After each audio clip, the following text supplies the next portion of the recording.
Thank you guys for tuning in for this episode with Michael Fitzgerald on software. I wanted to add a post-production note. There was unfortunately a little technical difficulty at the end of our recording, so we weren't able to kind of wrap it up formally. So Michael will, if you listen the whole way through, Michael will speak and then the podcast will end. And that was generally about the end of our conversation anyway. So this is its final edited form and it's good to go. I just wanted to explain that little like drop off at the end and just why it may seem so sudden. But this is a really great episode. I always have these great conversations with Michael, and he's always expanding my viewpoint and my understanding of all things fitness related and all things life related. Thank you for joining us, and thank you for listening to the podcast. I hope you get something from it. I got a lot from it, and yeah, just kind of made my brain turn and think about things some more. So check it out, enjoy, and talk to you soon. Yeah.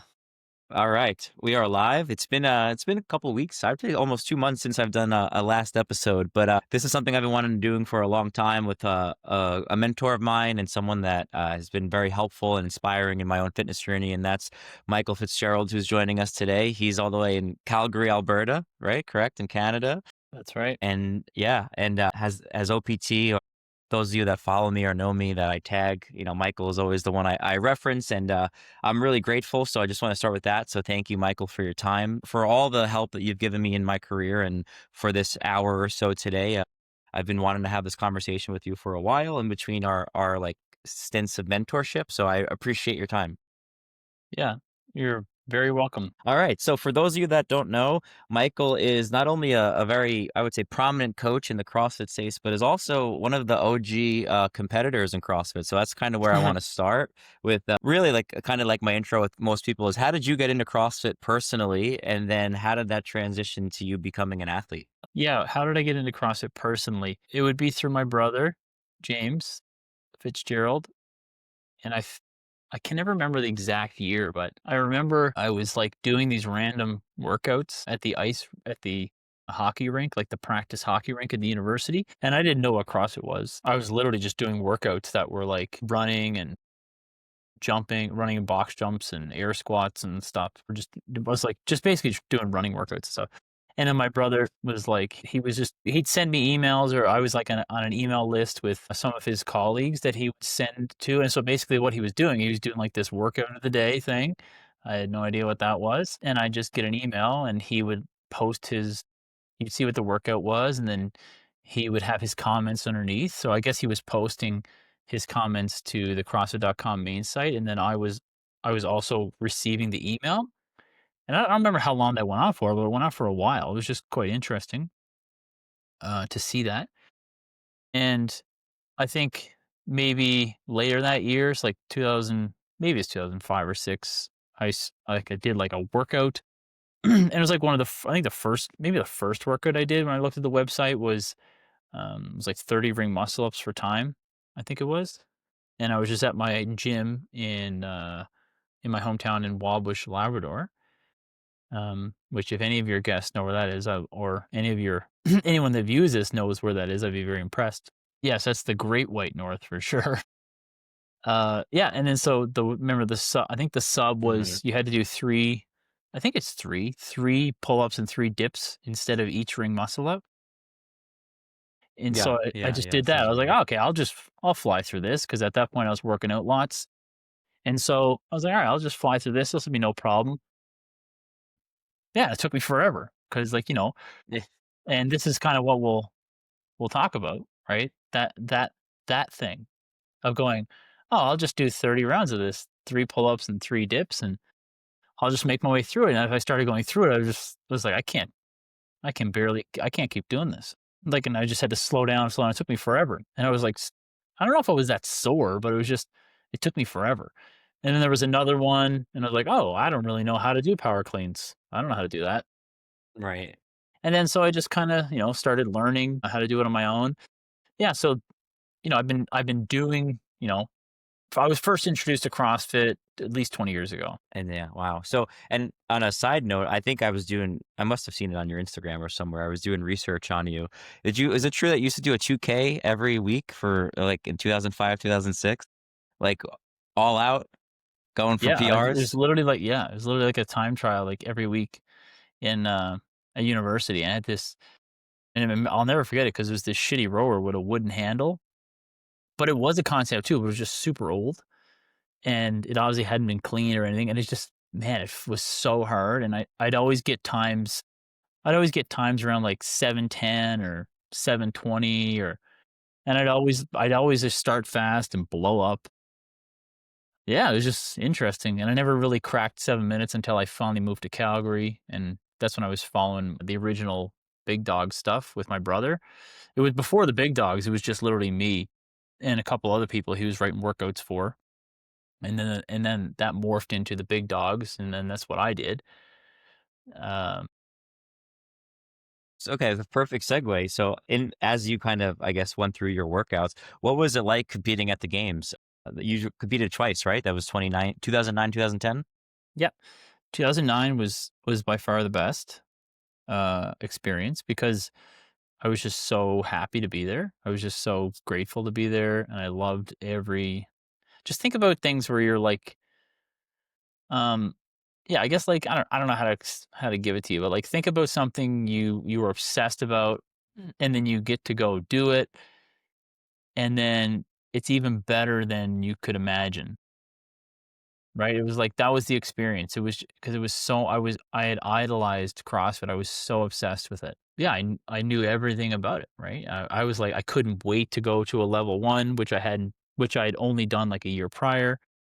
I was just obsessed with I loved every minute of it at the level 1, it was just so good, and I, uh, I loved competing for the sake of competing because I just loved doing it, and there was people I was competing against there that I was like, "Oh my god, that's Chris Spieler. Oh, that's Jason Yeah. Kalipa." Yeah, I was just so honored to just be there, and I was there with my brother and, one of my best friends, DJ, and then a bunch of other people from our gym. There was like there was 6 5 of yeah, there's 5 of us, I think, from our gym competing individually, and all 5 of us finished in the top 16 on each side.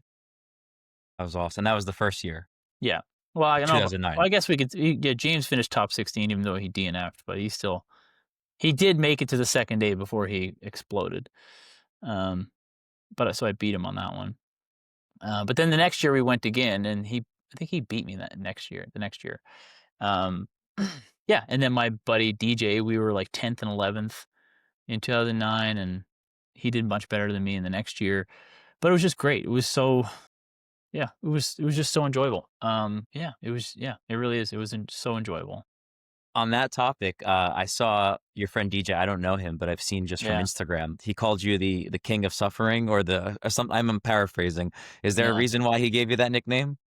Oh, well, that video specifically was, and there's so much lead up to that where like that was the fifth event on day one of the 2009 games, and the training we were doing, and this is very much part and parcel of sport, or specifically this sport, right? You train for the test. And so, we're like, okay, this is what my brother was designing workouts and that. And he's like, okay, well, the workouts in 2007 were like this, 2008 were like this. And we were thinking, it's probably going to be a bit more than, than what was in 2008 because 2008 was every second counts and the workouts were really short and fast. And they did that because they had so many people register.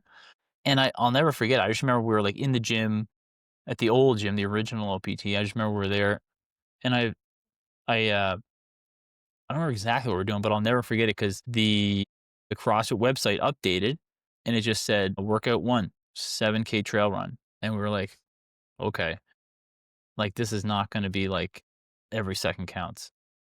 And Yeah. then it's like event 2 for Saturday, event 3, and then event 4 and event 5, which like we knew what event 1 was, which was a 7K run, and then we knew what event 2 was, which was the max deadlift ladder. Hmm. And then we didn't know what no, we knew event 3 because it was the hill sprint. Yeah. And then Okay. we I didn't know remember event that. 4, which was the rowing sledgehammer event, infamous. And then we didn't know event 5, which was 3 rounds of 30 wall balls. Swear to God, it was 12 feet. It was at least 12 feet. It was so high. And 30 hang squat snatch at 75 pounds. 3 rounds of that. And at that point, I was like, I've never done this much work in one day. Not even close. because Okay. obviously the 7K run was very hard, and I tried really hard. Mhm. I can't remember where I finished on that. I think I finished 3rd or 4th or 5th. I did good on that one. Um, yeah, and so by the end of the day, I was wrecked. Like, I was so wrecked. I was and that's what happened. I was cramping up. Like, my legs were cramping, and Okay. my calves were cramping. That was the real thing because I was catching all my snatches on my toes. And so, like, Plus wall balls. Yeah, sure. I could see so that. Yeah. my calf cramped, and then, like, I stood up, and I didn't completely extend my knees, told me they gave me a no rep, but my calf, like, fully seized, and I, like, fell down and had to, like, stretch it out and do another rep, and then it cramped again. It was horrific. Yeah, it was horrific. So that's why that happened. And then there was the next day, and it was funny, myself and my training partner, DJ, we were laughing at how sore we were. We were just like, "I cannot even move." And then you go out there and there's like a max lift, and then there's a triplet, and then there's a really long chipper. And, yeah, we were just and then, like, the next day, I remember we go shopping with, some friends, and I was like, again, I couldn't go down any form of a decline because my legs were so You were sore. so beat up. Yeah. Well, I remember we left the grounds and we drove back to the house where we were staying. I, like, fell out of the van. I went to put my leg down, I was like, I can't even I can't walk." do this. Yeah. Yeah. So it was just so, and, there was no resentment. There was nothing. There was no resentment, there was no anger. It was just, I'm like, "This is so cool." You loved it. Yeah. I Yeah. loved it. It was just so fun, right? And I still get that from you, and I think that's, like, perfect segue literally to my next question was, since you've been involved in the sport, like, Yeah. since its inception, what is one of the ways you've seen the sport change since 2008? Because I guess that would be the inception of our sport, CrossFit. Mm. Well, it's just how it's changed. Well, the athletes themselves are better, for one thing. Like, there's a better crop of athletes competing. The athletes on the whole are generally younger when they start competing. Like, my brother first got into it when he was 32 or something. Like, Wow, okay, yeah, yeah, so he not was young. yeah, He yeah, was yeah. 30 or 32 when he first got into it. Something like that. Yeah, so he's at his peak in CrossFit when he's like 35, 36, 37 years old type thing. That's weird. It doesn't happen Right. anymore, Yeah, yeah, exactly. yeah. It doesn't It's happen. masters, well, he's a Yeah. masters at that And point. so obviously as it gains more exposure, it gains a larger population, and the athletes are better.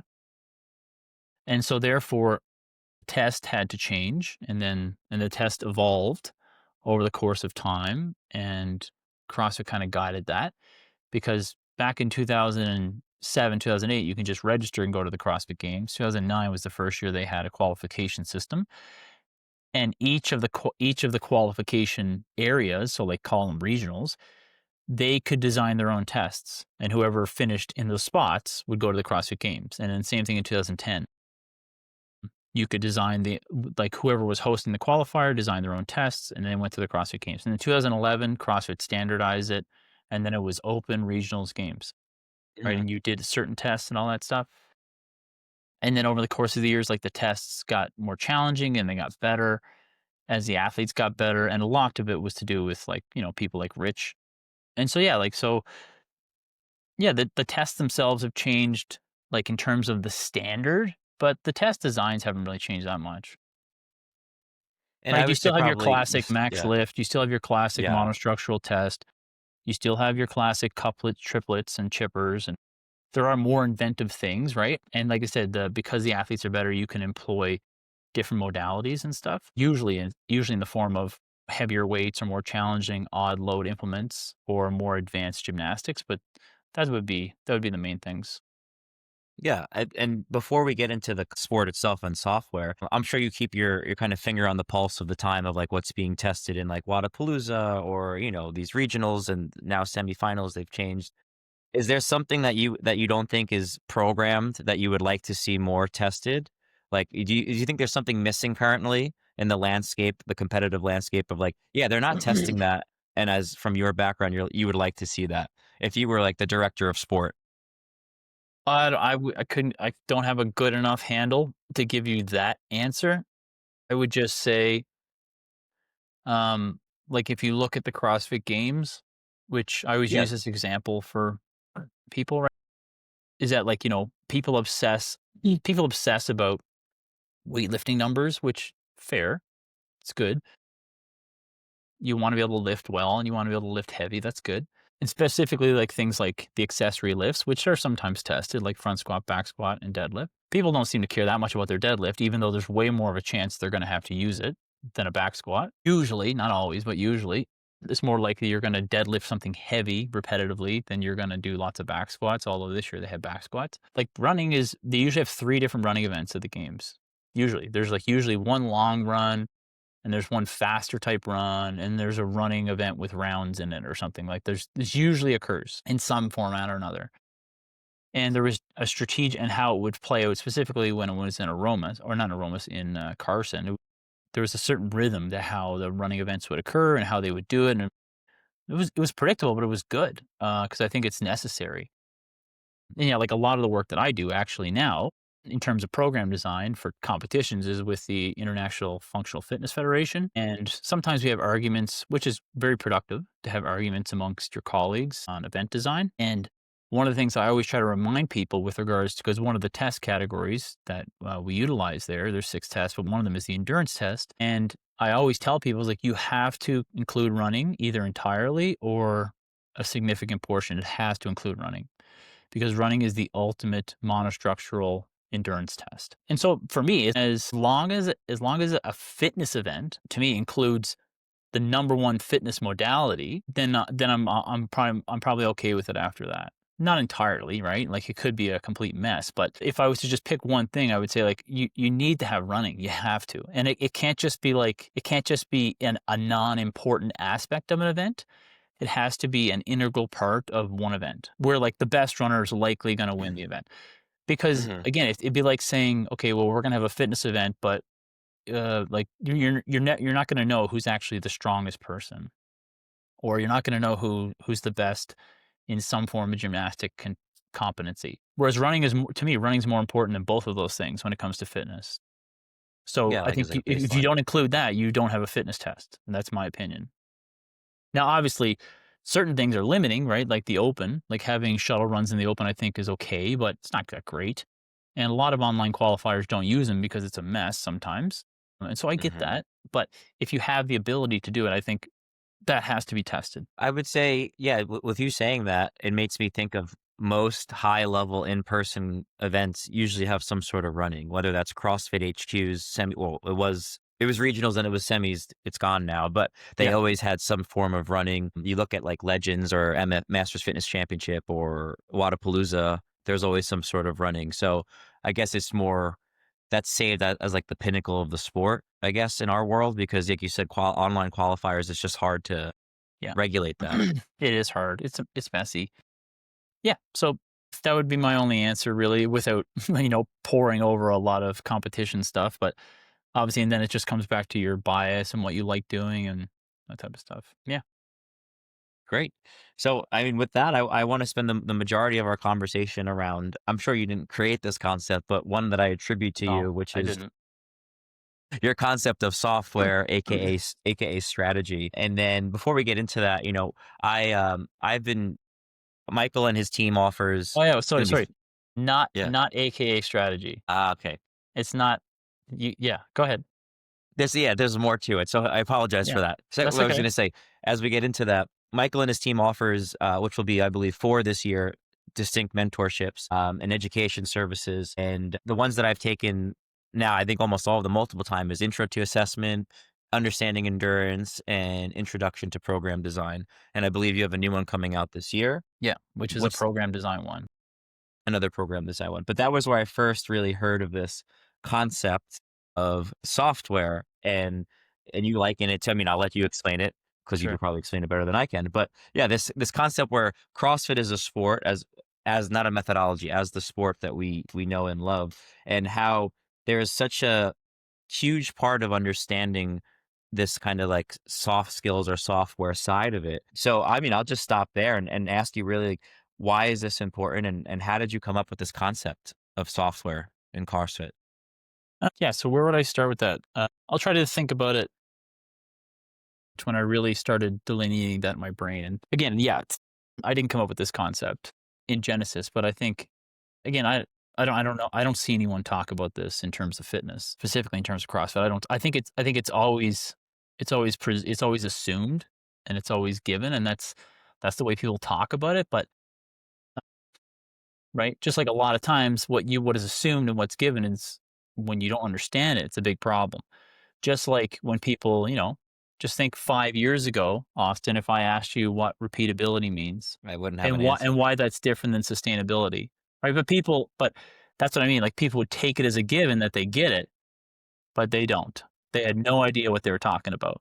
But they're close, but they don't get it. And so I remember, actually, I think I'd like many years ago. It's probably 6 or 7 or 8 years ago.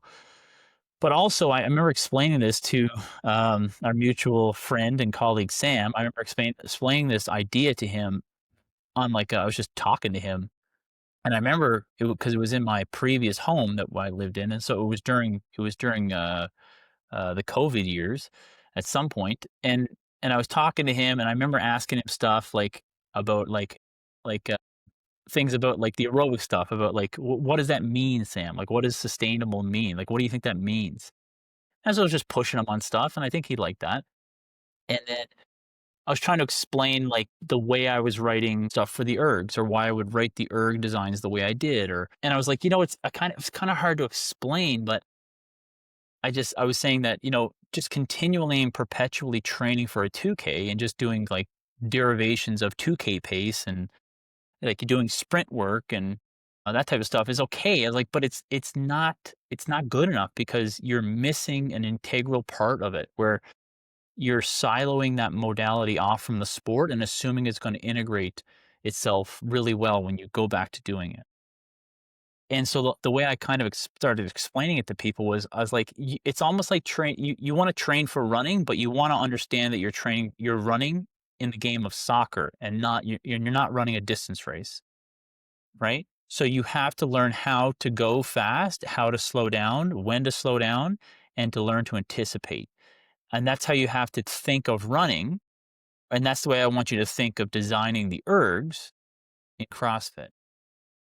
Now do you see how that's different when you're training for something like that versus just training for a set distance that's predictable and you know?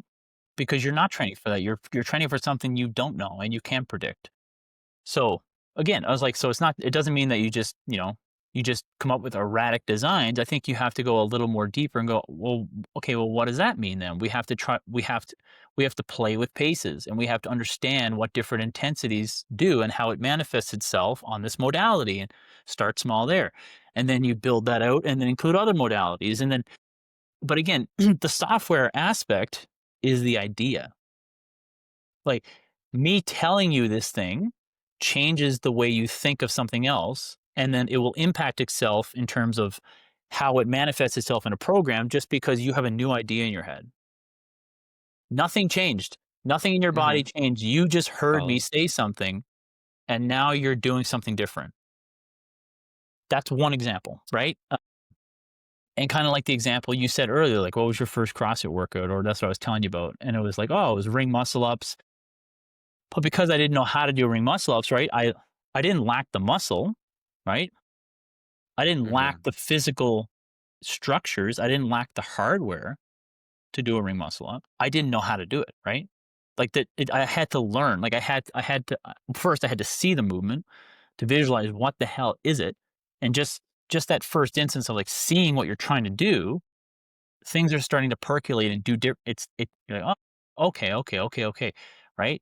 And so that your brain is just taking in the information, and you can call that learning aspect of seeing what you're trying to do as another example of this is what I would just classify. It's a gross classification of Mhm. a software learning or a software upgrade or whatever you want to call it. And so when you do 30 rounds of 30 strict dips and strict pull-ups, right? That is mostly determined by how good the hardware is, how strong your elbow flexors are, how quickly you can recover between your sets, etc. But the software aspect of it in that is knowing how fast to start out and knowing when the contraction slows down, what that's going to do in 3 more sets or 4 more sets or 5 more sets. And that's the experience component, right? So you go through that 30 rounds for time and you do it. you didn't just do 90 reps, right? Because if you could think of it as, oh, I just did 90 reps. So then, but then you'd be discounting the learning you got from doing it, right? So if you could say, okay, well, let's just have two scenarios, right? One, we train Austin to do a 5K run, okay, and you get to experience it and you do it all. And in scenario two, we have this AI system that automatically goes into your body and develops your hardware as if it was the exact same as going through that 6 to 8 week training program without having you having ever experienced it, Hmm. right? So you're going to be a better performer because you learned by doing it. It's not just the fact that your body is physically performing better. It's because now you're a better operator. So that's another example. But I'm saying like there's tons of examples Yeah. here, right? But these are always just very applicable to what you're doing, right? It's extremely applicable to what you're doing, but it's not going to transfer to something else just like that. Hmm. And then each sport has a different requirement for that and a different amount. So you take a player like Tom Brady as an example, who was a quarterback. Like if you just think of it on a continuum, like how much of this position or how much of this is like more on the side of a hardware dominant position or a more software side. So like a quarterback obviously has to have the requisites of the throwing speed and et cetera, but there's a lot of thinking involved, right? There's a lot of Hmm. anticipation and reading plays and understanding what's going on. And so that knowledge, right? That's a lot different than what, an offensive lineman would do, I'm going to assume, right? Sure. And so, and then again, you have this goes in different positions in different sports. So a sport that's probably much more based on a hardware limitation is probably sprinting, I was, right? uh-huh. You either have the top end speed or you don't. Right. Obviously, there's lots of learning and like anticipating the gun and learning your craft and like how to change your shapes and get into the right shapes. Like you have to learn how to do that. And so that's important. But ultimately, if you lose a little bit of that top end speed, you're out. It's over.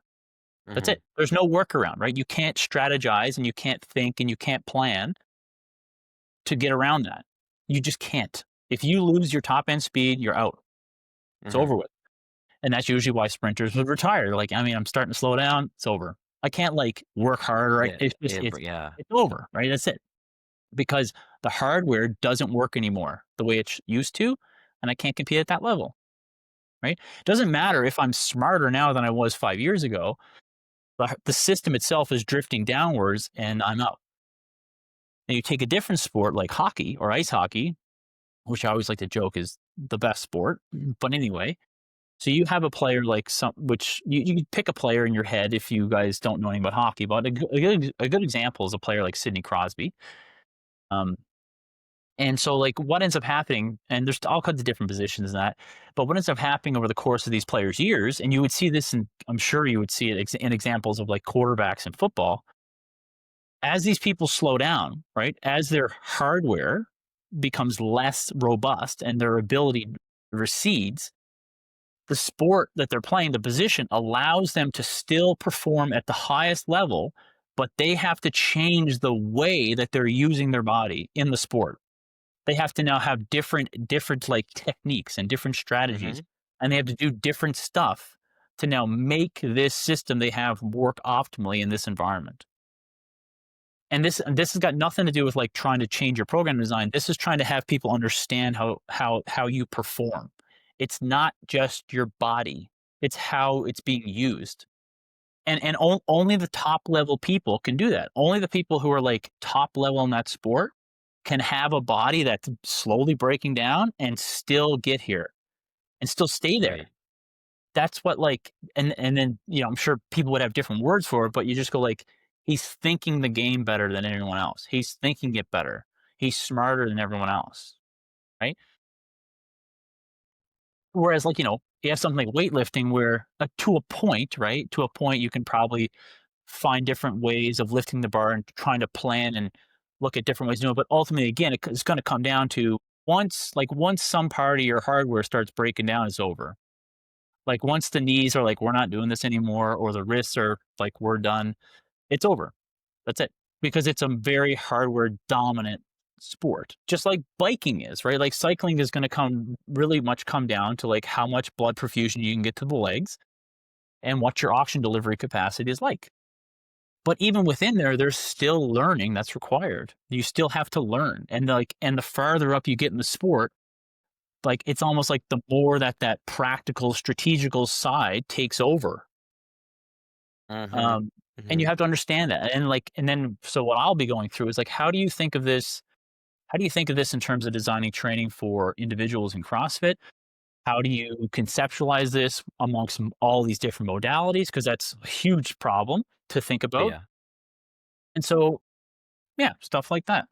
So that's a lot there, right? There's a lot there. And yeah, there's a lot of concepts and things we have to talk about to try to help people understand this abstract thing. Right.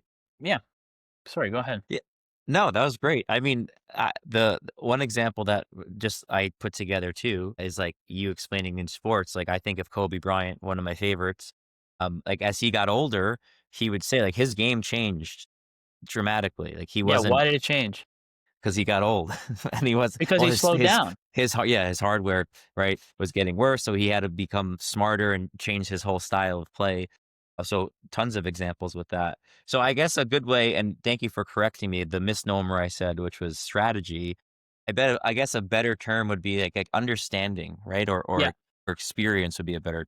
Yeah, and I think the best the easiest, most simplistic definition I heard is from a philosopher named Daniel Dennett, who he actually passed away this past year, but he was a quite famous philosopher in terms of consciousness, and which consciousness is a great example of this topic. But he was like he just said like the software are the things you can't weigh.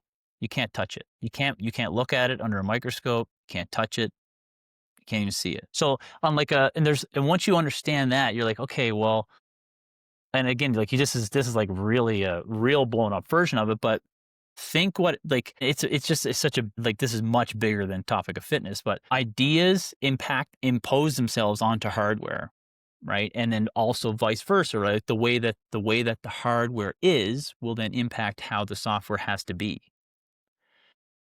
It's like the Kobe Bryant example, right? As he has his physical ability declines, his thinking has to increase, or he's over. That's it. You're going to get pushed out of the league now, Kobe, because you have to upgrade. But the constraint of becoming less physically able probably like forces him into doing that. So the constraint is helping him. Another example is like just think of on a real broad scale, like what values or what ideas a society has, right? The values and the ideas of the society will shape what the civilization looks like in terms of the physical buildings. So, like, you have some societies who, you know, they have different ideas and they progress at different rates. But the reason, like, you know, where you live or where I live, the reason it looks the way it does is because the people that came before us had a really idea of like, I think we can understand the world around us. And once they understood what the basis of the world was in terms of physics and that type of stuff, you get buildings, and you get all this other stuff, and you be able to fly planes. But that's all from ideas. That all comes from ideas and learning where you can't touch it. You can only see it manifest itself in terms of experiments. Mhm. But that's a really grand, like really grand scale That's example. But abstract. Sure, very, sure. but again, that's what I usually do in seminars is provide like 10 or 15 different examples of the exact same thing to try to make sure people are not missing what I'm saying. And And I'm I think still, go ahead. go ahead. Go ahead. No, I was gonna say in the context of sport, but you finish Yeah. your thought. Yeah. Sorry. I feel like I'm still trying to really understand it myself and explain it better or try to be able to explain it with greater clarity. But one of the most obvious things that always comes up in fitness, right, is you'll see people write designs or you'll see people assess designs or you'll see like people talk about why people do better than others. And they only focus on the things that they can measure that are readily available to measure, right? They focus on the weights lifted, the reps, they focus on intramuscular oxygen saturation, they focus on temperature, just because you can measure it. That's why they focus on it. And that's just like that's a standard thing, right? You're like you assume you're measuring all the things you need to measure, which is false. And then what you measure, you manage. And then usually because, like, what you don't measure, you can't manage, usually just gets forgotten about or not even thought of, and it's just like I said, it's assumed. And so when you again, you just pick an example of, like, an individual a classic example, right? Is an individual in CrossFit that, they're learning ring muscle ups, right? They're learning ring muscle ups. They're trying to get how to get their first ring muscle up. And if you're an experienced coach, you should know, like, "Oh, this is okay, if they're at this stage, this is probably the type of training we should give them for the ring muscle up." But, other people would argue, like, "Well, why don't you just give it to them as, like, 10 rounds for time of, like, 1 ring," right? But you laugh, but you know that happens, right? Yeah, Right? of course. But there has to be, but, I mean, it's like, but you can't just say, "Don't do it." You have to explain You what, have to then yeah. explain coherently, like, this is why you don't wanna do that." Right? You don't do it like that. You should do it like this because and then you have to get to the classification of, like, why is it like that? And then you go like, well, it's because I would call that's a fragile level performance. But then you have to explain what that means. Like, what does it mean for it to be fragile, or at whatever level you want to call it, level one?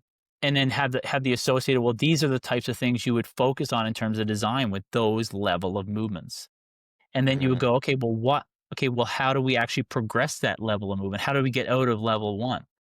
Like, is it the fact that, let's say the person is just learning ring muscle ups and they came from bodybuilding, right? Their bench press is 300 pounds.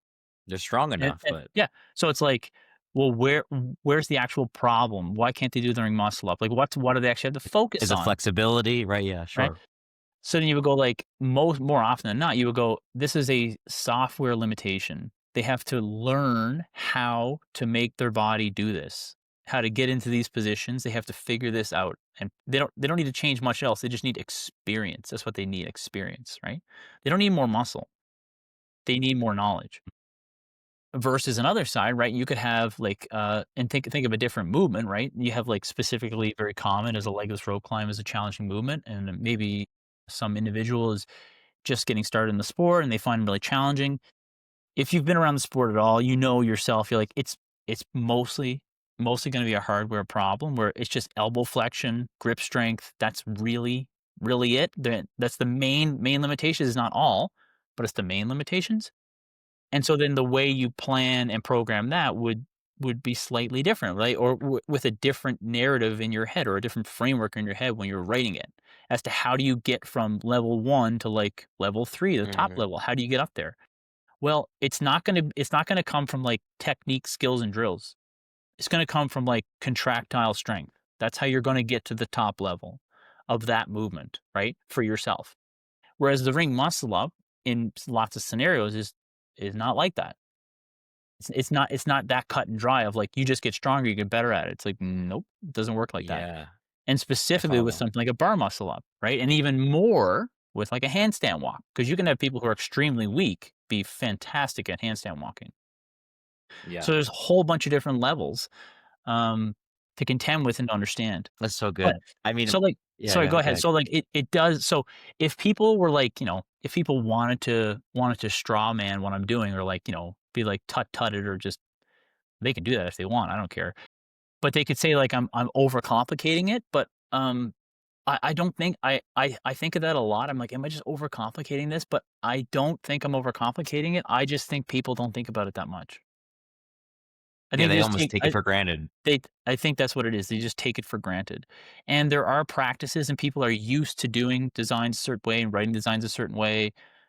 And because they have practice and they're good coaches and they have like a system they work with, that's good. And so, my seminar may not be that helpful for someone like that, but I still think it will, because if I think if you have someone who's a really good coach and a competent coach, and you help them understand things even better, it's only gonna help them more. Like, a lot of the coaches that did my endurance seminar, they were very, very good at what they did, and they knew what they were doing, but I do think they still left with something important, going like, "Okay, this is actually what's going on here. This is actually how this happens, and now I have a better way of thinking through this sport."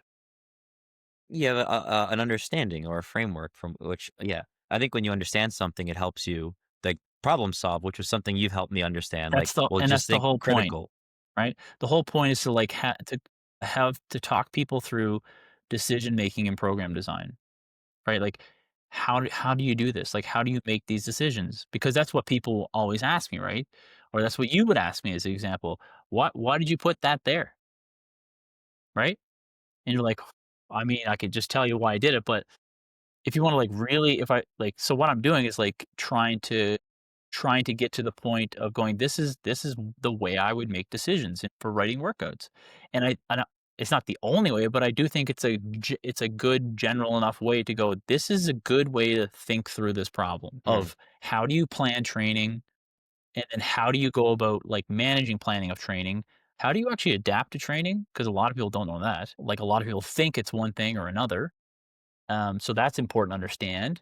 And then like which I've showed you before, and a few other people, like my little diagram of I don't know what I'm gonna call it, like a little compass of like this is how I would start filtering this information through this, right?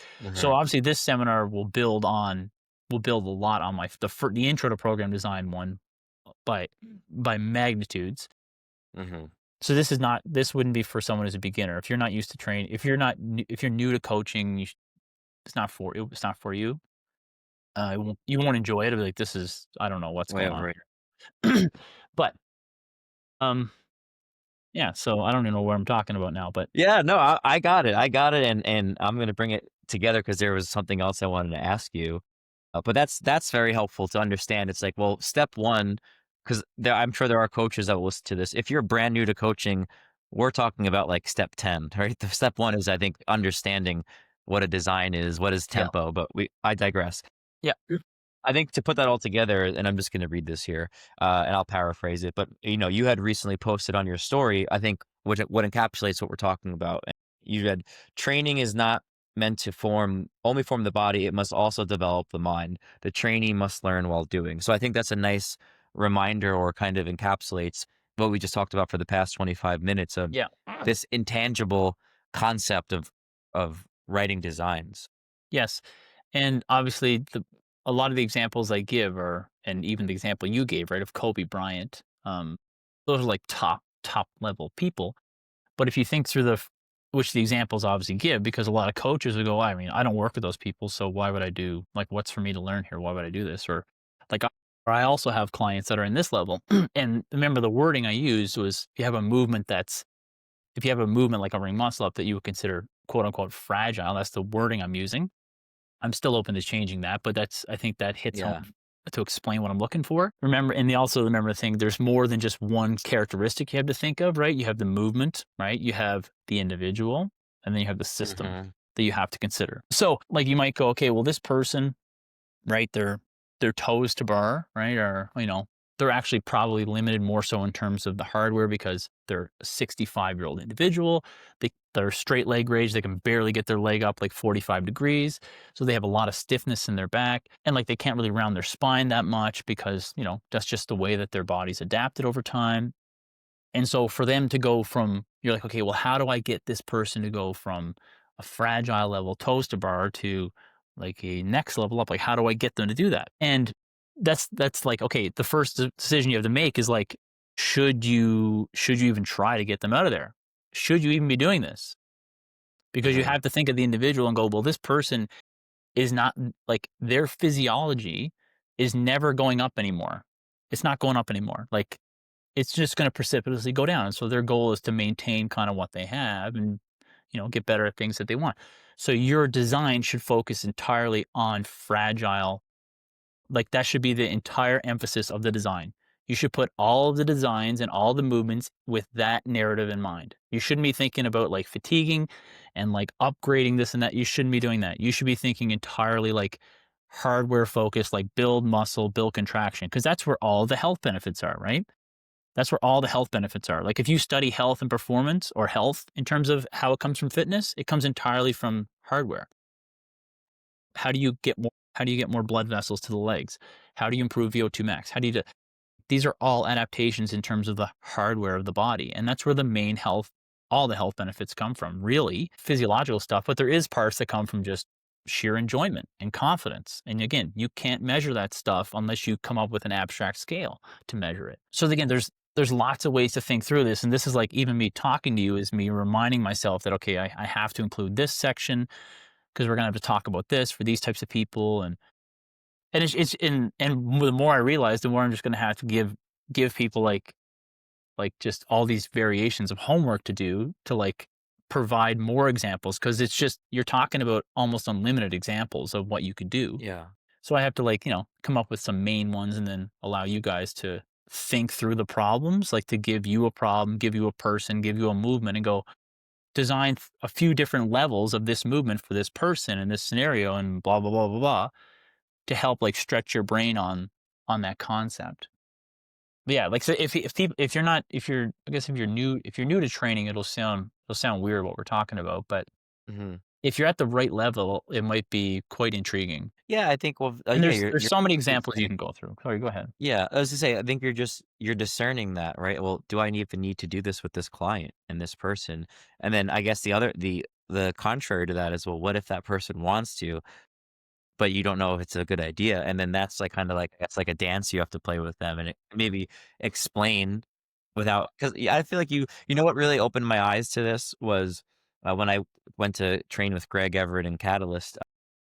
Besides CrossFit, I never really saw weightlifting besides in CrossFit, and I had in my mind, it should only be used for the right person with the right flexibility and mobility and, like, for the competitive CrossFitter, and it just changed, and I guess that's part of my software developing where I was like, "Wow, there's actually a time and place for this, for someone that what if they enjoy Olympic weightlifting?" Like, Yeah, I was surrounded by people where I was the odd guy because I liked CrossFit, everyone else like yeah, weightlifting, and I would say 98% of the people in that camp are there as a general population, some resilient, some fragile, but I think that opened my eyes to saying, I think, like, those frameworks help where it gives you a structure, and you're like, "Okay, most of the time, we're going yes, to maybe dissuade people from doing this," but if somebody comes to you and they're not gonna hurt themselves, and they're like, "I wanna work on the Olympic lifts, and I wanna overhead squat, and I wanna snatch," like, I've changed my mind around, like, okay, if we have a discussion around this and there's some understanding on both of our ends, maybe it is like you said, maybe it is a good design for that person. Like, is it the healthiest thing? I don't know, but they enjoy it and it gets them moving. So I just thought that was an interesting note on what we were just talking about. yeah, exactly, right? So you would assess a movement. And then the next thing you would like, categorize where it is, what level it's at. And then you also have to take into consideration the assessment of that individual on the whole. Like what are they capable of? And then you have to start guessing, making projections of how good could they get at this? Like where is this going to go? But then you also have to ask them, what is your goals? Like what do you want to do? What do you want to do? And then again, this is all of that will determine where you're going to go in terms of the training, right? Because it's not just about the physical aspect of it. It's not that. It's the intangible parts of like learning and talking and communication, right? That's really where like the top level of coaching and designing comes from. Is that type of stuff, right? It's not just planning things out ahead of time and being like, this is the best program because I have the best movements and I've organized them all this way. And you go, yeah, but that's doesn't matter if someone doesn't wanna do it.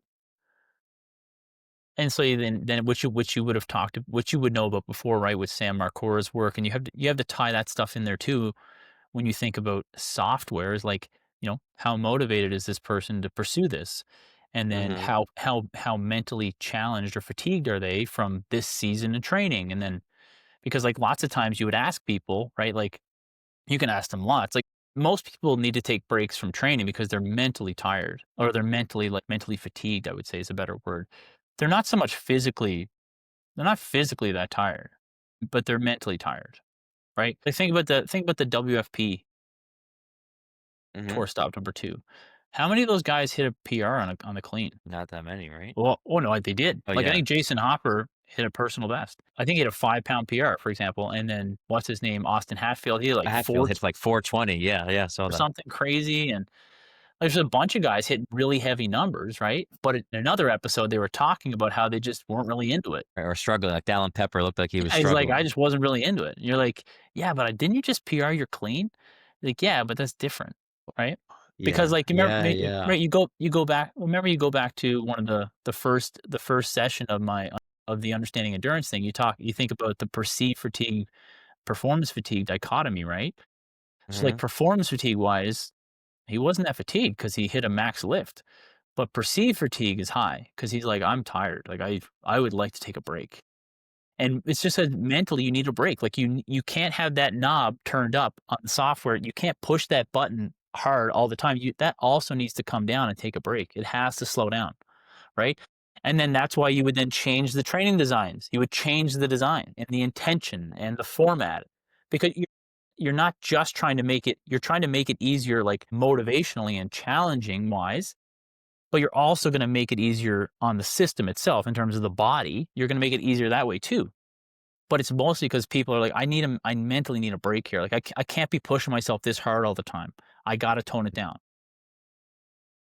Yeah. I mean, I could ask you a million questions, but I won't go down the but so you're basically saying that, yeah, you're keeping them engaged, and then we won't get into the nuts and bolts of it, but, like, the contractions, the intensity, like, that's all being kind of Yeah. modified.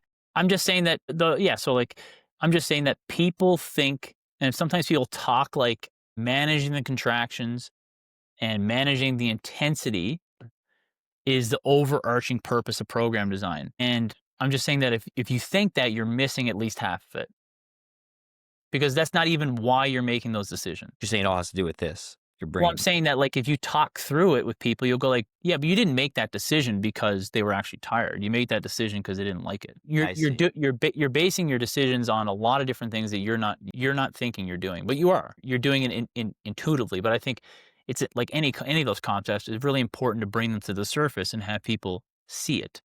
Because there'll be lots of other parts where, like you said before, there'll be a problem, you'll have a problem to solve, and then you're gonna kinda get stuck. And again, this is the whole point of, like, trying to help people think through it and try to give people like a decent map, I'll say, a decent map for how to navigate the territory. One final question on that, I think that would be a good place to end. So, and I know you've worked with a handful of high-level competitors like that. So do you approach them and have a conversation of, like, how do you wanna approach this? Like, say they just did semifinals and they've trained, like, 4 years or 5 years just to get there, and then they're like, "Hey, Michael, like, I'm cooked," but they wanna keep training. Is Are you using your consultative skills there? Like, how are you making that best decision? Do you tell them to take a break? Like, why don't you just stop training for a month? Because I don't think that's the best answer either.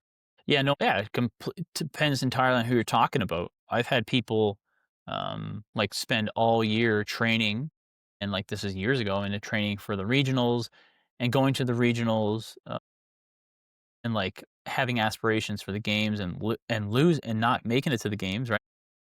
And then they're like, "Ah, I feel like I need to take a little time off here." So they take, like, a week or 2 off. But, like, again, or in the months after that, they're not really into training that much, or they're real tired and they don't really wanna do it, so you really gotta tone it down for them. But you're not toning it down because 'cause they're physically not able to. You're toning it down because 'cause they're not motivated to do it, right? They don't have that big why. They don't have that urgency to do it. But if all you did was take them from one place out of qualification to they qualified, and now like, do you think that their June training will look different? Right?